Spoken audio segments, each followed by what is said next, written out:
The latest. Thank you for your love and support. I appreciate you all. What amazing news coming from Niger. All in all, the Savior, the Protector, the Unifier, the Messiah, the King of Kings, the most loved, General Abdurrahman Tiani. Our brothers and sisters in Niger are proving to the world that it is time for us to take control over our destiny. For decades, we have depended solely on other people to decide the fate of Africa. In the guise of helping us, we've seen what they do actually.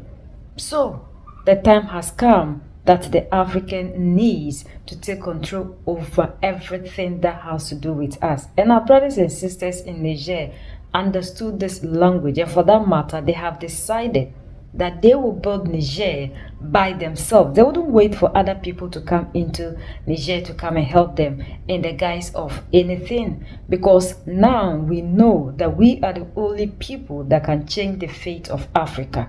So for that matter, our brothers and sisters in Niger contributed 38 billion CFA franc to support the development of Niger. Some time back, we heard that something similar happened in Burkina Faso, where the citizens contributed to help the development of Burkina Faso. It's the same thing that is happening in Niger currently. And all in us already have shown us transparency by telling us what they have used some of the money for. At the end of the day, when they receive their salaries, they decided willingly, not that somebody is giving them pressure to donate. At the end of the day, they are the ones that are contributing out of their own will. Nobody is forcing them, nobody is giving them pressure to contribute anything. They just decided to contribute so that at the end of the day, the money can be used to develop Niger, because they believe that if Niger will become a successful state, they need to make it, and not for us to be waiting on foreign investors and other people to come into the continent, when we know whatever they claim they are doing here actually do not benefit us. Unlike those in the democratically elected, whereby people are not even willing to give out, because at the end of the day, what these people are giving to the citizens as salary is just a peanut, nothing to write home about. So for that matter, the money is not even enough for them to do anything. So why would they even waste their time to give out something to help in the development of the country? Family, amazing news coming from the Republic of Niger under the leadership of General Abdurrahman Tiani. You will not believe this. Yesterday, Saturday, January 17th, 2026, General Abdurrahman Tiani, the President of the Republic of Niger, received in audience the committee which is in charge of solidarity funds, right? And during this audience, the director in charge of these solidarity funds revealed that just last year, 2025, they were able to mobilize 38 billion francs CFA. I repeat, that committee was able to mobilize 38 billion francs CFA. Most people will not understand this. So you see, just like in Burkina Faso, where people, after paying their taxes, when they receive their salaries and all of that, or those who pay their taxes after businesses and everything, they go deep into their pockets and decide in their minds and say, I want to support the country with this amount of money. That is the same thing that is happening in Niger. The people, after receiving their salaries every month, they decide without cohesion. No one obliges you. There is a national basket for solidarity funds where you decide you want to give 1,000 francs CFA, you want to donate 2,000 francs CFA for building the country, for reinforcing security and everything, supporting their government, because they have seen in reality, for the first time in their lives, they have seen a government which is accountable, a government which means business for them and not for their pockets. For the first time, they have seen a government which is ready to die for the people. That is why the people are ready to give in everything they have just to support their government. Let me narrate something parallel so you would understand this better, right? While the people of Niger are doing everything to support their government, in just neighboring countries in West Africa, a government would spend 19 billion to go repair one of the government officials' private jet. That is how far insane some governments have gone. And that's the reason why you see us support and sustain initiatives like this. When we see transparency from any government in Africa, we want to support it. We want to fight side by side with them because we know that it is difficult, it is rare to see a government which is this accountable like what we are seeing in the AES and a few other African countries. While the people of Niger are busy supporting their government, other African leaders and their governments are siphoning every single dollar, every single dime that enters the government coffers. And they don't end there. They go as far as imposing harsh taxes on citizens. Every single thing that crisscrosses your account, they want to harvest a huge sums of taxes on that amount that you've received. That is how bad it is. Whereas in Niger, the government does not even ask the people to contribute. The people force the government that we must contribute so that we would support you to building our country and building it fast, and most importantly, guaranteeing security for all of us because we trust you, we believe in you. And to wrap it up, the committee yesterday, Saturday, 17th of January 2026, gave a detailed account of everything they have used part of the money to spend on so far. That is what they call accountability. May God bless Niger. May God bless Abdurrahman Tiani and his entire team. May God bless the people of Niger. You guys are incredible. Spread this message to the entire world. See you in my next one. Something great is happening in the Sahel. In Niger, over 38 billion francs CFA has been contributed by the people of Niger. They call it the Solidarity Fund for the protection of the country. That is, 38 billion has been unanimously donated by the Nigerian people to support the effort of the leadership within the country in terms of protecting the country. It means that some of the ammunitions and some of the things that are being used to protect the country of Niger is now being funded partially by the people of Niger.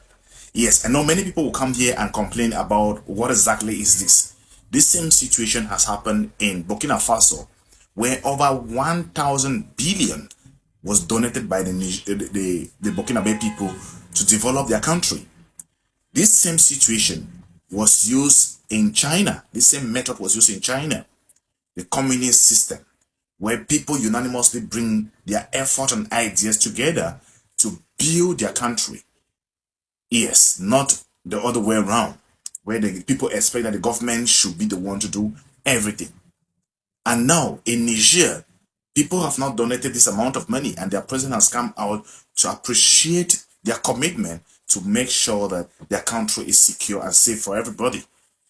You guys know that the entire Sahel, Mali, Niger, and Burkina Faso, for the past decades, almost 2 decades, have been facing a serious security challenge where most of the country's revenues goes mostly for this defense of the country. And now most of these citizens of these countries understand that they need a unanimous effort to be able to combat these extremist activities. That is why most of them are now donating to the government to help the government overcome this serious situation. 38 billion was donated by people of Niger to support the effort of their government. And we've also seen that those in the democratically elected, the reason to which citizens are not willing is what the politicians are doing. We see what they are doing. The things that they are supposed to even use our money for, they are not. So the little peanut that they give to you at the end of the day, you just have to manage it because life isn't easy. But when we have seen leaders in Mali, Niger, and Burkina Faso, even if the money is little, we are seeing it to be too huge. So for that matter, at the end of the month, the money they've given to us for our sweat, we are deciding to give part back to the government to use to change the narrative in the country. We need to learn citizenship. And if Africa can change, it will start from the leadership. If we should find good leaders to lead us in Africa, there is nobody who wouldn't be willing to contribute, because now majority of the people in Africa understand the game of these people and they are willing to make sure they fight for the betterment of the continent and their country. So we need good leaders to change the narrative in Africa. Africa, we can do it because we have everything it takes to change the narrative. All we need is good leadership, not the corrupt ones who only think about themselves, who will go and borrow from IMF, World Bank. We've seen how cost of living is high everywhere. The citizens can barely survive. They go for this money and they give them harsh conditions, and these conditions are pushed on the citizens, and at the end of the day we see how citizens are suffering in Africa with all the resources that we have. So at the end of the day, the citizen looking at what he or she is going through wouldn't be willing to do anything to change the narrative in the country, because the people who are supposed to do better are rather using the money for their own personal gains. We've seen that at the end of the day, when people come into power, within 4 or 5 years, the people become rich overnight. Where do they get the money from? Yet when things happens in the country and we need them to use the money to cause a change, there you hear the politicians telling you there's no money, there's hardship, the citizens should bear.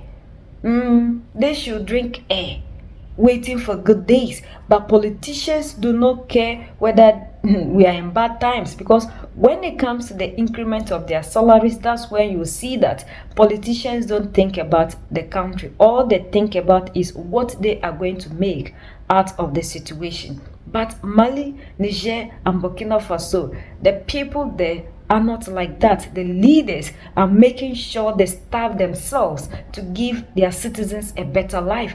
And these are the things that are motivating the citizens in Mali, Niger, and Burkina Faso to contribute their quota to the development of the country. Like, politics is not a business. And we, the youth, are also the reason to which these leaders continue to do what they are doing, because we follow them blindly. We love them. We think that politics is the shortcut to make money. Because of the system in which we find ourselves, we all want to make friends with these people so that at least they can push you somewhere. But we need to stop having that mentality. The moment you get good leaders, you don't need to have connection. All you need is to make sure you have a good leader who is there to take control over your resources. The resources is the might of the African. The reason to which we are not getting to where we are supposed to be is because we don't control our power. The powerhouse, which is the resources, are controlled by people outside of the continent. And that is why we are seeing that all the leaders in the democratic elected are not being targeted by these people, because under that system they have influence on the leaders that are there.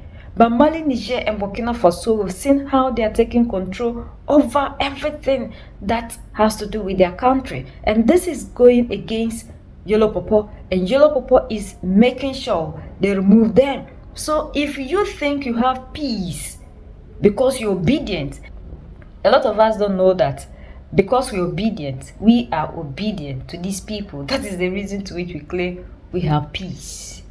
The day your leader will start doing something right for you, you see that you never had peace all this while. Their interest is what is happening in your country. That's why you claim you have peace. We say thank you to our brothers and sisters in Niger for the support they are giving to our all in all. And we also appreciate them for understanding, because it is not easy to get the African to understand that we are still under slavery, and for that matter, we need to fight for our freedom. No.